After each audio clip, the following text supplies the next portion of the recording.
सब मैं गहराई से समझता हूं। कुछ समय पहले हमें दाल में काला लगा। चुनाव के नतीजे आते थे, मूड एक तरीके का होता था, रिजल्ट दूसरे तरीके का। मुझे याद है उत्तराखंड में हम चुनाव हारे। बाद में मैंने कैंडिडेट से पूछा कि जहां रोड शो हुआ था वहां जाके देखिए हमें कितने वोट मिले। हजारों लोग आए थे, पोलिंग बूथ में किसी ने वोट नहीं किया। यह असंभव था, यह हो ही नहीं सकता। उसके बाद छत्तीसगढ़ और मध्य प्रदेश के रिजल्ट, हमें लगा कुछ ना कुछ गलत हो रहा है। 2018 में मध्य प्रदेश में चुनाव होता है, हम जीतते हैं, हमारी सरकार चोरी हुई थी। 2023 में चुनाव होता है, मैंने अपने आंखों से भारत जोड़ो यात्रा में देखा, भयंकर एंटी इनकम्बेंसी, और हमें 65 सीट मिलते हैं। इम्पॉसिबल, हो ही नहीं सकता।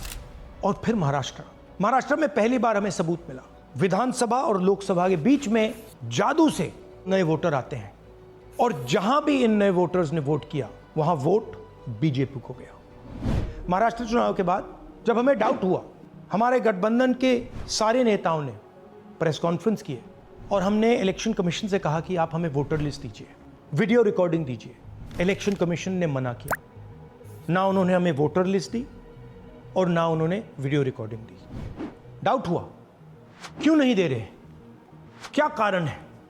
तो हमारे दिमाग में सवाल उठा, क्या इलेक्शन कमीशन बीजेपी की मदद कर रहा है?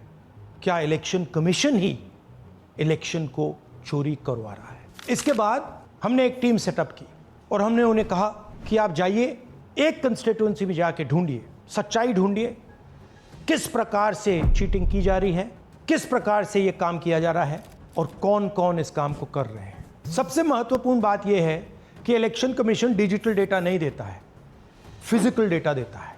मतलब लाखों कागज में वोटर लिस्ट दे देगा, मगर डिजिटल वोटर लिस्ट किसी को कभी नहीं देता है। क्यों नहीं देता? कारण क्या है? कारण है कि अगर डिजिटल डेटा मिल जाए तो इलेक्शन कमीशन की सच्चाई पूरे देश को पता लग जाएगी। हमने टीम को बताया, मैंडेट दी कि आप जाके चेक कीजिए, आप 5-7 सीटों पे पता लगाइए कि चीटिंग हुई, और अगर हुई तो कैसे हुई।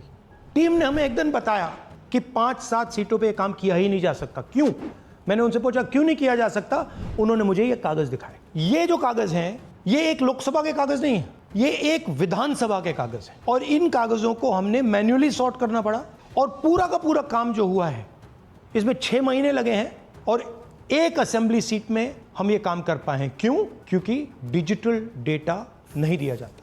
अगर इलेक्शन कमीशन ने हमें डिजिटल डेटा दिया होता तो हम ये कार्रवाई पूरे देश में, हर लोकसभा में, हर विधानसभा में 15 मिनट में करके दिखा देते। हमारे पास अनलिमिटेड रिसोर्सेज नहीं है, इसलिए हमने ये रिसर्च सिर्फ एक लोकसभा में, एक विधानसभा सीट में की। मगर मुझ में अब पूरा भरोसा है कि ऐसी 100 से ज्यादा सीटें हैं हिंदुस्तान में, जो यहां हुआ है उन सीटों में भी हुआ है।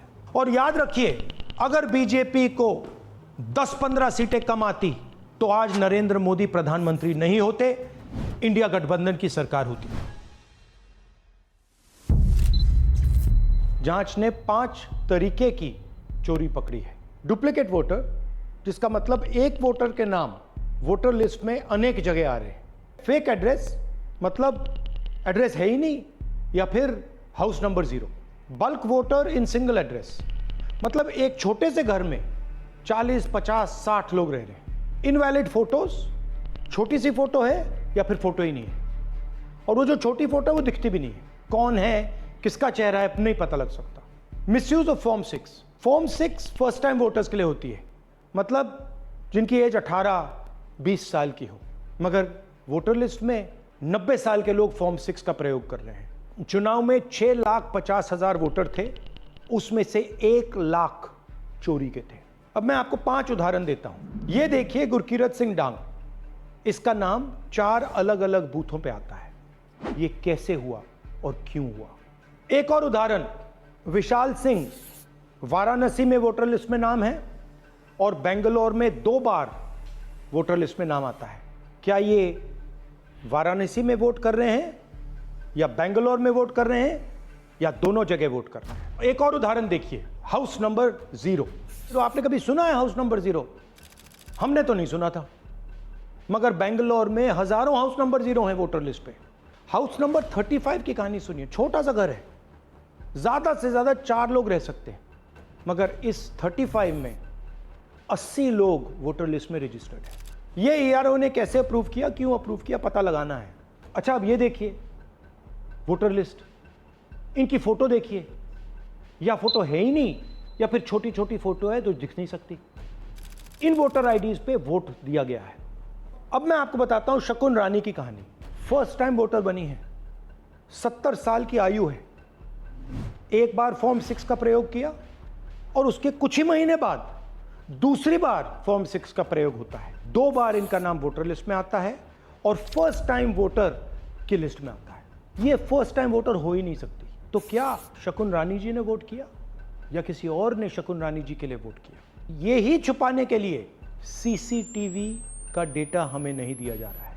और ये शकुन रानी जी अकेली नहीं है, ऐसे हजारों लोग हैं जिन्होंने फॉर्म 6 का प्रयोग करके 2-3 बार वोटर लिस्ट में नाम डाला है। हमने पहले इलेक्शन कमीशन से इलेक्ट्रॉनिक वोटर लिस्ट मांगी थी, CCTV फुटेज मांगी थी। उन्होंने अपना काम नहीं किया, हमें नहीं दिया। फिर हमने अपना इन्वेस्टिगेशन कराया, RTI भरे और हमारे पास डेटा आया। भाई और बहनों, सच्चाई यह है कि हिंदुस्तान में इलेक्शन कमीशन और बीजेपी मिलकर इलेक्शन चोरी कर रहे हैं। ये पूरा का पूरा सबूत ब्लैक एंड व्हाइट में आज हमने आपको दिया है। इलेक्शन कमीशन जानता है कि हमने उनकी चोरी पकड़ ली है, इसीलिए SIR आया है। ये SIR जो है इंस्टीट्यूशनलाइज चोरी है। इलेक्शन कमीशन खुलकर बिना डरे बीजेपी के साथ मिलकर चोरी कर रहा है।